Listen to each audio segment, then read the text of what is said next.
కామారెడ్డి జిల్లా కేంద్రంలోని భవానీనగర్ కాలనీకి చెందిన మామిండ్ల మినేష్ కామారెడ్డి తహసీల్దార్ కార్యాలయంలో వీఆర్ఏగా విధులు నిర్వహిస్తున్నారు. అదే కాలనీకి చెందిన దువ్వల వసుంధర మినీష్ ప్రేమించుకోవడం జరిగింది. దువ్వల వసుంధర మినీష్ గత 5 సంవత్సరాల నుండి ప్రేమించి పెళ్లి చేసుకుంటానని మోసం చేశాడని దువ్వల వసుంధర మీడియాతో కామారెడ్డి టౌన్ పోలీస్ స్టేషన్ లో మాట్లాడుతూ, నేను మినేష్ ఇద్దరం కలిసి గత 5 సంవత్సరాలుగా ప్రేమించుకోవడం జరుగుతుందని, నాతో కలిసి సహజీవనం గడపడంతో నాకు 2 సార్లు గర్భం వచ్చిందని, 2 సార్లు టాబ్లెట్లు వేసి తీసివేయడం జరిగింది. అలాగే ఇప్పుడు కూడా నేను 3 నెలల గర్భవతినని మళ్లీ తీసివేయాలని ప్రయత్నం చేస్తూ నేను ఒప్పుకోకపోవడంతో నేను నిద్ర మాత్రలు వేసుకోవడం జరిగిందని, నన్ను వెంటనే జయ హాస్పిటల్లో చికిత్స చేపించడం జరిగిందని, గత 4-5 రోజులుగా హాస్పిటల్లో చికిత్స పొందుతున్న నా వద్దకు వచ్చి హాస్పిటల్లో మళ్లీ గర్భం తీసేయాలని అంటున్నాడని, నేను ఒప్పుకోకపోవడంతో చంపుతానని బెదిరిస్తున్నాడని, నాకు అమ్మ నాన్న ఎవరు లేరని, ప్రేమించి పెళ్లి చేసుకుంటానని మోసం చేశాడని, ఇలాంటి పరిస్థితి ఏ మహిళకు కూడా రావద్దని దయచేసి వేడుకుంటున్నా. నేను పెళ్లి చేసుకుంటే మినేష్ ను చేసుకుంటా, లేకపోతే చావడానికైనా నేను సిద్ధమే. నాకు అందరూ అధికారులు తెలుసు, నువ్వేం చేసుకుంటావో చేసుకో అంటున్నాడని నన్ను భయభ్రాంతులకు గురి చేస్తున్నాడు. కావున దయచేసి నాకు న్యాయం చేయాలని కోరారు. ఫొటోస్ తనే సెల్ఫీ తీశాడు. నాతో వచ్చిన ప్రతిసారి ఫోటో తీసి కలిసి వెళ్ళినప్పటికి ఫొటోస్ ఇవన్నీ. ప్రతి ఒక్కరు నాకు న్యాయం చేయాలి.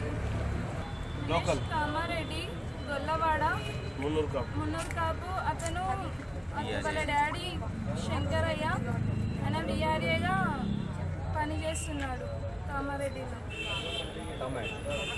పోలీస్ స్టేషన్ చుట్టూ ఆ రోజు నుంచి, నేను సూసైడ్ అటెంప్ట్ చేసుకున్న రోజు నుంచి తిరుగుతున్నారు, కానీ నాకు ఎలాంటి న్యాయం జరగలేదు ఇప్పటివరకు.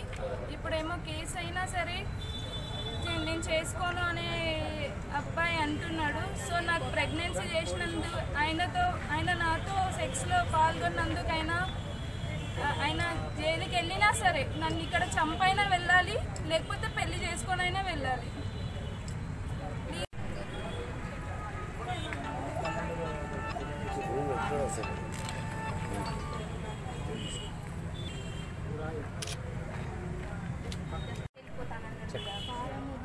కేసు మాత్రం రిటర్న్ తీసుకోకపోతే నీ పైన ఏం చేయాలో అది చేస్తాను అని వార్నింగ్ ఇచ్చి వెళ్ళాడు. ఒకవేళ నేను ఖచ్చితంగా పెళ్లి చేసుకోను, ఒకవేళ చేసుకుంటే కేసు అయినా కానీ 6 ఏళ్ళు జైలుకి పోతా, తర్వాత ఫారెన్ వెళ్ళిపోతా, జాబ్ పోతే పోనీ, నా లైఫ్ స్పాయిల్ అయినా ఓకే అని అన్నాడు. సిఐ గారితో వచ్చి ఈ మాట అని వెళ్ళాడు. షాక్ పెట్టుకున్నా. నాకు 5 సంవత్సరాల నుంచి మినేష్ అనే అబ్బాయి వెంటపడి లవ్ చేస్తున్నా అని లవ్ చేశాడు. అతన్ని నమ్మి నేను ఓకే చెప్పి అతని ప్రపోజల్కి యాక్సెప్ట్ చేసి 5 ఇయర్స్గా అతనితో కలిసి ఉన్నాను. ఆయన 2 సార్లు నాకు ప్రెగ్నెన్సీ కన్ఫర్మ్ చేశాడు. ప్రెగ్నెన్సీ కన్ఫర్మ్ చేసిన తర్వాత అప్పుడే పెళ్లి చేసుకోమని అంటే, తర్వాత సెటిల్ అయిన తర్వాత చేసుకుందామనేసి మాట ట్రాన్స్లేట్ చేశాడు. తర్వాత వాళ్ళ ఇంట్లో వాళ్ళని ఒప్పించి చేసుకుందామనేసి అన్నాడు. తర్వాత నాకు మళ్ళీ ప్రెగ్నెన్సీ కన్ఫర్మ్ అయింది. అయిన తర్వాత నేను ఒప్పుకోలేను తీయించుకోవడానికి. ఒప్పుకోపోయేసరికి పారిపోయి చేసుకుందామనేసి అన్నాడు. మార్చి 6కి పెళ్లి చేసుకుందామని అన్నాడు. దాని తర్వాత 2 రోజుల తర్వాత ఇంట్లో వాళ్ళని ఒప్పించి చేసుకుందామన్నాడు. మీ ఇంట్లో వాళ్ళని, మీ అక్క వాళ్ళని అందరినీ పిలిపించి మాట్లాడు, వాళ్ళని ఒప్పించు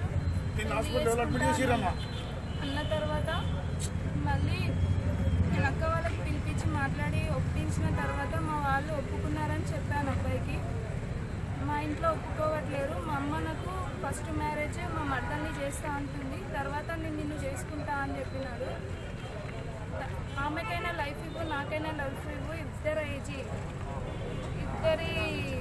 జీవితాలతోనే ఆడుకోకు. ఇది ఆడపిల్ల జీవితం. ఆడపిల్ల అంటే నీకు ఆట బొమ్మ కాదు. ఓన్లీ సెక్స్ కోసం అయితే నువ్వు ఇలాంటి పనులు చేయొద్దు అనేసి నేను గట్టిగా వార్నింగ్ ఇచ్చిన. నువ్వేం చేసుకుంటావో చేసుకో, నేనైతే నిన్ను పెళ్లి చేసుకోనని గట్టిగా చెప్పేసిండు. అతని ముందే నేను సూసైడ్ అటెంప్ట్ చేసుకున్నాను.